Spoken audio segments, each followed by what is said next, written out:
All right, can everybody hear me? If I stand right here, can you still hear me? Yes, awesome. So I am Holiday. I'm a brand new PhD student here at the UT Austin Jackson School of Geosciences, and I'm here to chat with you all today about the U.S. Bureau of Mines. So before yesterday, can I get a raise of hands of who had ever heard of a federal U.S. Bureau of Mines? And that makes my heart so happy. Because don't worry if you haven't, it was actually disbanded about 30 years ago in 1996. So my work evaluates the disbandment of the first and only federal mining policy agency in the history of the United States. I argue that the 1996 disbandment marked a key moment in the decline of a cohesive federal mining policy, contributing to this nation's lack of awareness concerning mineral criticality, both scientifically and politically. So before I get into my argument and my evidence, I do want to situate you all to where I'm sort of coming from. And I am not on the technical side of geosciences here. My core methodology actually relies on historical and document analysis. So I'm using key legislation, records of congressional hearings, and executive orders especially to understand the Bureau in a both historical and modern sense.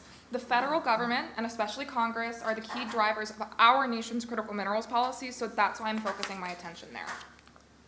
So established in 1910, the U.S. Bureau of Mines was originally given the mandate to reduce the number of mining deaths actually caused by unsafe conditions, but in 1913 this mandate was expanded and the Bureau became the chief research and development program concerning mines and mining in the United States. The USPM played a really big role in stockpile development during the two world wars, and then during the 60s and 70s took up a larger role in international policy research and guidance. During these decades, the Bureau was also restructured as mine safety and enforcement responsibilities were given to other agencies, but the Bureau became more focused on the R&D side of things. So in the 80s and 90s, really significant advancements in mining technology came out of the office, and specifically the mineral reporting teams established the Bureau as a globally recognized source of comprehensive mineral commodity data and mining research. The 1996 disbandment was, and I'm quoting here, sudden and surprising, and occurred in the wake of really significant cuts to federal spending. So we can really separate the story that I'm about to tell in two parts. There's a pre-disbandment era and a post-disbandment era. While the USBM was functioning, Congress actually passed a comprehensive bipartisan mineral bill about once a decade, giving both American government and industry groups really significant guidance on federal critical minerals policy. These bills often directly cite the Bureau as the chief body responsible for research and development, especially concerning economic geology and international supply chain management. The bill that disbanded the Bureau, the 1996 Omnibus Consolidated Rescissions and Appropriations Act, and that's a big fat mouthful, was passed during a significant time of stress in the federal government. So at this time, Republicans had taken a House majority for the first time in 40 years and were at odds with the office of then President Bill Clinton. And there was a really significant push to balance the federal budget and reduce federal spending across pretty much all boards. This was included in the 1994 Republican political agenda, the quote, Contract with America, and drafts for this bill that did actually pass included suggestions to abolish the Department of Energy and to sell off nearly every stockpile of critical mineral then housed by the Department of Defense. So this is the watered down version of essentially what could have been. During this time period, debates over similar budget bills actually caused not one but two government shutdowns within 1 year, and the Bureau was essentially written off as a sort of unfortunate victim of really severe legislative and political disagreement. So, in the post-disbandment area, we can first of all see that there were no major bills passed concerning critical minerals specifically until 2011, and then it was a full decade before another bill passed on the floor. I want to note that this 2011 Act is specifically a Defense Authorization Act, which only considers funding and policy for the United States Department of Defense. The robust policy that activates more on the federal level has only really been developed in the last 5 or 6 years, and the next real policy that we actually did see come out of the American federal government were these 2017 and then October 2020 EOs from President Trump, and specifically this October 2020 declaration of a national emergency on critical minerals is quite important. Because like I said yesterday in the panel, these EOs sort of brought the topic of critical minerals to the desks of senators and representatives in the House and Congress, as not just an important topic, but as a significant federal priority. And we also saw, of course, the Energy Act of 2020 pass at the very end of that year, and this is a big turning point for our federal government. So during the Biden-Harris administration, 2 more cross-cutting bills were passed, activating many departments at the federal level. All the bills that I just mentioned, all the bills on the screen here, of course, except those highlighted in blue, which are our defense authorization ones, requests that various agencies develop lists of critical minerals, that new research programs be developed, that secretaries of state, defense, and interior report to the executive office and to Congress on the current state of critical minerals, and that various agencies and bodies produce reports concerning critical minerals policy, technology, and supply chain management. These bills chiefly name the Department of Energy, the USGS, and the Department of Defense as the key leaders for research and development initiatives. I do want to note that many of these efforts cite technology supply chains as key targets as opposed to individual critical mineral supply chains. As of this year, Trump has issued 4 more executive orders on critical minerals, specifically, all centering the industry as a vital part of a healthy and robust American economy. And the July Big Beautiful Bill Act re-engaged the Secretary of the Department of Defense to report on supply chain research and mining investment projects. So the biggest question I had after doing all this research, and I'm sure that you all have right now, is what is actually happening in the federal government currently? So as of 2025, I'm talking right now, there are critical minerals programs that exist in just about every finger of the American federal government. So the Department of State has some international work going on to improve diplomatic relations and international information sharing. The Department of Defense, of course, chiefly deals with stockpile policies, supply chain management, and domestic mining project development, right? We're getting a lot of funding out of that department. The Department of Energy has established 2 critical minerals research programs and has its own list of critical minerals, which I'm sure we all know about. And then I would be remiss not to say the Department of Labor has their own office on Mine Safety and Health Administration, and they are the chief office for that. The Executive Office, so the Office of the President, which is not just the one guy, it's all the people around him, has multiple councils on critical minerals, the most recently of which was established this year, the National Energy Dominance Council, which again, like I said yesterday, includes both national energy dominance but critical minerals dominance. And I do want to highlight that the Biden-Harris administration also established what is a now defunct agency working group that did a little bit on mining law reform, which is another piece of this puzzle. So the Department of Interior has its own programs, the USGS, of course, and that 1996 omnibus bill that I talked about actually delegated most of the USBM's primary research and development programs to the USGS, and today those are organized into the Mineral Resources Program, which has its own 5 programs under it.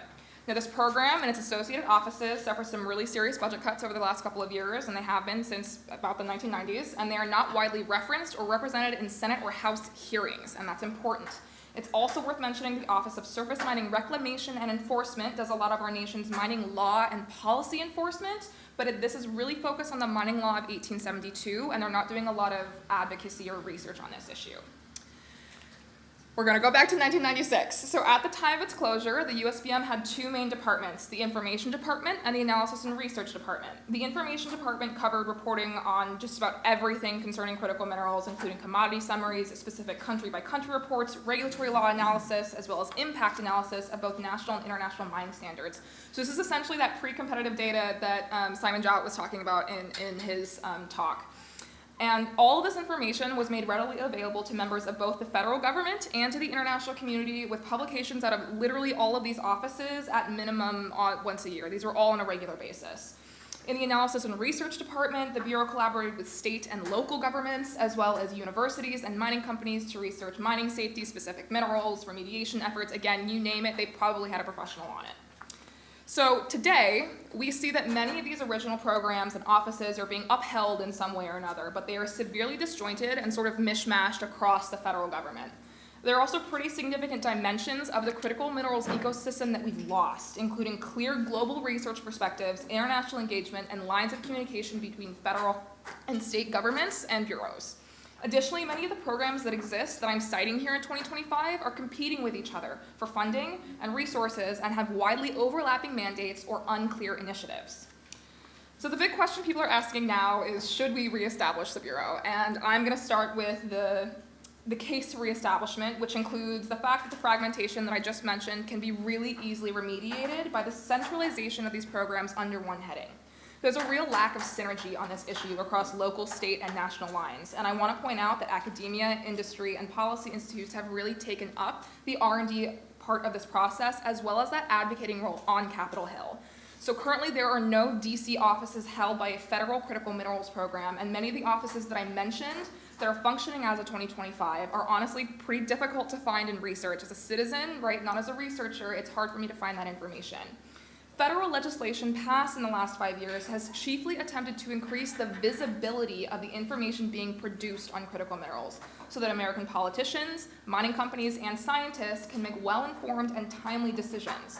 Unfortunately, there is and has been a real disconnect between what the data says and what policy asks in Congress. And it's really clear that when we go look at congressional hearings, that representatives aren't getting the robust information they need from unbiased sources. Additionally, I think we can all agree there's been a little bit of bureaucratic bloat on this issue. We want to focus on a lot of things, do a lot of stuff, but because there is so little guidance, there's been a really sharp increase in inter- and agency competition for resources, time, and money.